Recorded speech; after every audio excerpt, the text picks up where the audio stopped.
আসসালামু আলাইকুম। আশা করি সবাই ভালো আছেন। আলহামদুলিল্লাহ আমরা সবাই ভালো আছি। আজকে আমি দুইটা রেসিপি নিয়ে হাজির হয়ে গেছি। এখানে আমি সরিষা দিচ্ছি 100 গ্রাম পরিমাণে। সরিষাটা আমি ব্লেন্ডারে ব্লেন্ড করে নিব। এখানে আমি হলুদ সরিষাটা নিয়েছি, চাইলে যে কোনো সরিষা নেওয়া যাবে, কালোটাও নেওয়া যাবে। এর সঙ্গে আমি 4-5টা কাঁচামরিচ দিচ্ছি আর 1 চামচ পরিমাণে আমি এখানে লবণ দিয়ে নিচ্ছি।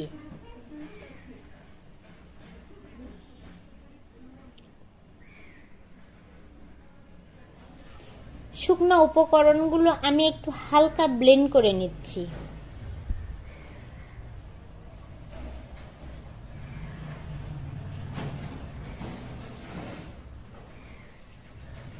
এক কাপ পরিমাণে এখন আমি পানি দিয়ে নিচ্ছি।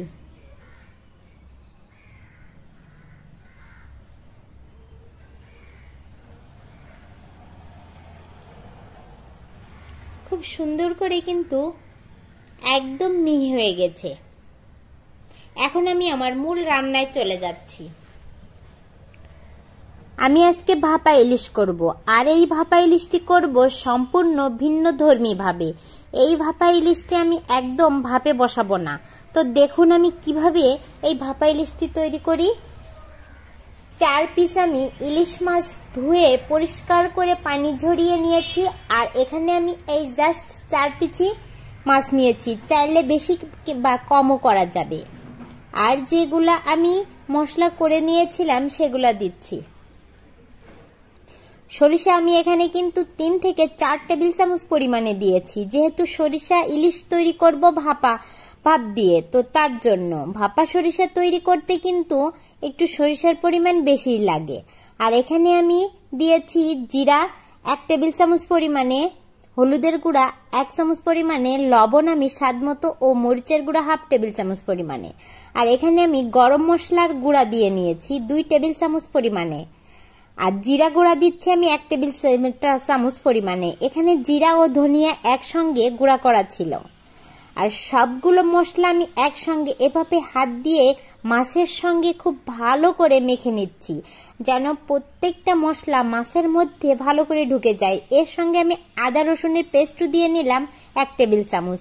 আর এখানে আমি সরিষার তেল দিয়ে নিচ্ছি 1/2 কাপ পরিমাণে। সরিষার তেলটা খুব বেশি লাগবে না, অল্প দিলেই হয়ে যাবে। যেহেতু এখানে আমি সরিষা বাটাটা দিচ্ছি, তার জন্য সরিষার তেলটা অল্প একটু দিলেই কিন্তু হবে। সম্পূর্ণ ভিন্নভাবে আমি এই ভাপা ইলিশটি তৈরি করব। কোনো রকম ঝামেলা ছাড়া, কোনো রকম জাল দেওয়া ছাড়া, কোনো রকম গরম পানির সঙ্গে যে ভাপে তৈরি করে এত কিছু ঝামেলা ছাড়াই খুব শর্টকাট ও ইজি পদ্ধতিতে আমি কিন্তু এই ভাপা ইলিশটি তৈরি করে দেখাবো। আপনারা চাইলে এই ভাপা ইলিশটি এভাবে তৈরি করতে পারেন। এখানে আমি 4টি কাঁচামরিচ দিয়ে নিচ্ছি, আর যে মশলা ধোয়া পানি ছিল সেটা আমি দিয়ে নিচ্ছি অল্প একটু, সামান্য পরিমাণে। এর থেকে কিন্তু আমার এই ভাপা ইলিশটি তৈরি হয়ে যাবে। এখন আমি ওভেনে ব্রেক করে নিব। মাত্র 15 মিনিটের মধ্যে আমার এইটা ব্রেক হয়ে যাবে। ঢাকনা দিয়ে আমি এভাবে ঢেকে দিচ্ছি। এখন আমি টেম্পারেচারটা বাড়িয়ে দিচ্ছি। আমি এখানে 15 মিনিটের জন্য দিলাম।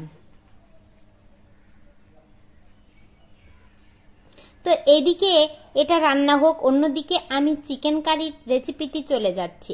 এখন আমি দেশি মুরগি নিয়েছি, আর এর সঙ্গে আমি দেশি আলু দিয়ে চিকেন মুরগির এই ঝোলটি তৈরি করে দেখাবো।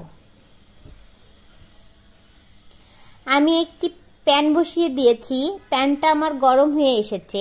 আর এর সঙ্গে আমি সরিষার তেল দিচ্ছি 1 কাপ পরিমাণে। যেহেতু এই তেলটা দিয়েই আমি পুরা রান্নাটা করব, তার জন্য শুরুতেই তেলের পরিমাণটা একটু বেশি দিয়ে নিলাম। আর এখানে আমি দিয়ে নিচ্ছি 8-9টা মতো আলু। দেশি ছোট আলুটা কেটে নিয়েছিলাম, তো সেটাই দিচ্ছি। এখানে 1 চিমটি পরিমাণে আমি হলুদের গুঁড়া দিচ্ছি, জাস্ট এটা কালারের জন্য। এখন সবগুলো উঠায়ে নিচ্ছি। হালকা একটু ফ্রাই করেছি, আমি কিন্তু খুব বেশি করিনি। আর যে চিকেনটা ধুয়ে পানি ঝরিয়ে নিয়েছিলাম সেই চিকেনটা আমি দিয়ে নিচ্ছি।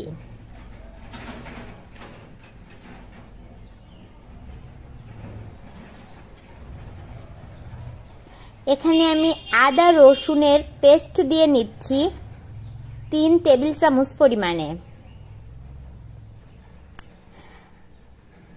পেঁয়াজের বাটাও আমি দিচ্ছি এখানে 2 টেবিল চামচ পরিমাণে।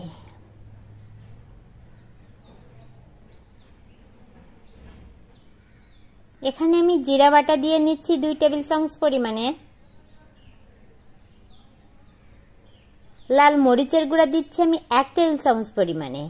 হলুদের গুঁড়া দিচ্ছি আমি হাফ টেবিল চামচ পরিমাণে।